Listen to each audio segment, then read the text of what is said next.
एक आखिरी प्रश्न लेता हूं। ये अर्थव्यवस्था से जुड़ा हुआ प्रश्न है। सोना 81,000 टच कर गया, डॉलर 84 रुपए 10 पैसे ऑल टाइम लो पे है, स्टॉक्स रोज क्रैश हो रहे हैं, 500 point, 700 point, 800 point, 300 point, 1000 point, और फॉरेन पोर्टफोलियो इन्वेस्टर्स ने नया रिकॉर्ड कायम कर दिया। 25 दिनों में अक्टूबर में 1 लाख करोड़ विड्रॉ कर लिया इंडिया से। ये 4 घटनाएं ऐसी हैं जो भारत की अर्थव्यवस्था पे बड़ा प्रश्न चिन्ह लगा रही हैं। अगर भारत में सब कुछ अच्छा है तो सोना 81,000 पे क्यों? अगर सब कुछ मजबूत है तो करेंसी क्यों वीक होके 84 रुपए 10 पैसे पे? अगर सब कुछ मजबूत है तो स्टॉक्स रोज क्यों क्रैश हो रहे हैं? अगर सब कुछ मजबूत है तो फॉरेन पोर्टफोलियो इन्वेस्टर्स भारत से 1 लाख करोड़ इन 25 दिनों में क्यों विड्रॉ कर गए? क्या सितारे इतने विपरीत है कि जो पिक्चर भारतीयों को दिखाई जा रही है वो अलग है, लेकिन अर्थव्यवस्था अंदर से अब बहुत ज्यादा कमजोर है? और टॉप जिसको कहते हैं, टॉप मतलब TOP, top, tomato, onion, potato, आलू, टमाटर, प्याज, इन तीनों के दाम आसमान पे हैं। ऑलमोस्ट 70 रुपए, 80 रुपए, 100 रुपए पे हैं। तो जनता तो त्रस्त है महंगाई से, लेकिन भाजपा के राज में कोई महंगाई की तो बात ही नहीं करता, बेरोजगारी की बात नहीं करता। और जो 3 चीजें मैंने बताई हैं, सोना चांदी, करेंसी, स्टॉक्स और फॉरेन पोर्टफोलियो इन्वेस्टर, क्या सितारे इतने बुरे हैं सर सिद्धांत जी? बिल्कुल बुरे ही है, और जो स्थितियां हैं वो अच्छी नहीं है। मैं स्थिति क्या है एक शब्द में आपको बताना चाहता हूं।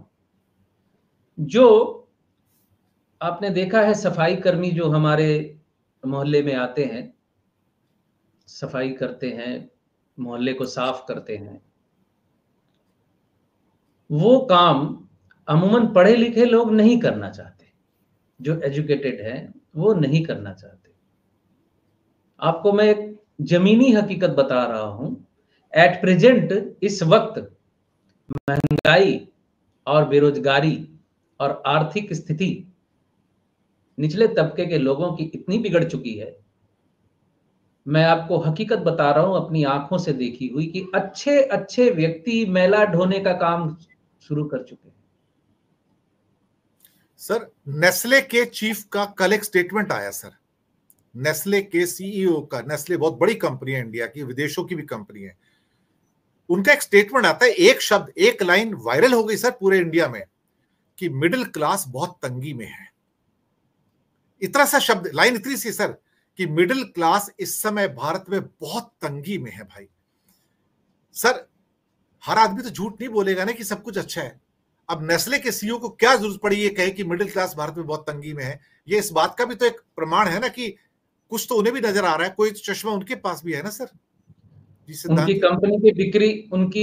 कंपनी की बिक्री पे असर पड़ा होगा। वहां से वो समझ रहे होंगे लोअर मिडिल क्लास तो लोअर, उससे भी लोअर में जा चुका है। मैं बता रहा हूं ना आपको, वो आदमी मैला उठा रहा है। और शुरुआत में होता है ना कि कोई व्यक्ति अच्छी पोजीशन में है, कहीं वो किसी छोटी सी दुकान में काम करने जाता है, तो शुरुआत में वो थोड़ा आंखें चुराता है, मुंह चुराता है कि कोई मुझे देख ना ले। और उसका वो जो एटीट्यूड होता है पुराना, वो थोड़ा बहुत झलकता रहता है बीच में।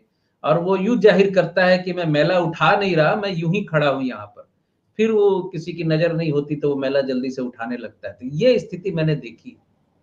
अच्छे अच्छे लोग कूड़ा उठाने लगे हैं सड़कों पे, मोहल्लों में सफाई करने लगे हैं जाकर, क्योंकि रोजगार का कोई नया रास्ता उन्हें नहीं मिल रहा। अब कुछ लोग जो शेयर मार्केट से कमाने की कोशिश कर रहे थे, उनके भी 12 बज गए। अब ये स्थिति कहां जाएगी, क्या होगा आने वाले वक्त में, काफी चिंतनीय बात है। यानी कि सिर्फ अर्थव्यवस्था, यानी कि सिर्फ अर्थव्यवस्था डाउन ही जाएगी। हाँ हाँ, मैंने बोल दिया ना आपको, 25 से 32 तक स्थिति अच्छी है नहीं। तो भारत विश्व गुरु कैसे बनेगा फिर सर?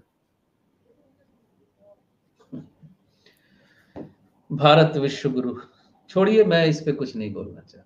हमारा देश है, आगे बढ़े, विश्व गुरु बन जाए, विश्व गुरु बन जाए, चंद्रमा चंद्रमा और मंगल पे भी कब्जा कर ले, बल्कि सूर्य पे भी कब्जा कर ले, विश्व का ब्रह्मांड गुरु बन जाए, हम तो खुश होंगे बन जाए तो। लेकिन चलिए, बातें कुछ और हकीकत में कुछ और। यहां तक कि क्या बोलूं मैं, बाजार करना मुश्किल होता जा रहा है धीरे धीरे। हाँ क्या पता। कि कुछ मुंह से निकल जाए तो पता लग रहा है उसी को पकड़ के बैठ जाएंगे लोग। तो इसी के साथ प्रोग्राम की समाप्ति करेंगे हम लोग। और दर्शक मित्रों, आपका बहुत बहुत शुक्रिया। हम तो सिर्फ यही कामना करते हैं कि भाई बेरोजगारी खत्म हो, महंगाई कम हो, आप अपने जीवन यापन को ढंग से कर पाएं, 2 पैसे आपके पास बच जाएं। नहीं तो फिर वही राहुल गांधी जी जो एक हेयर ड्रेसर की दुकान में जाते हैं, अजीत नाम था उनका, वो कहता है जी 1 पैसा भी नहीं बच पाता है, बहुत दिक्कत है।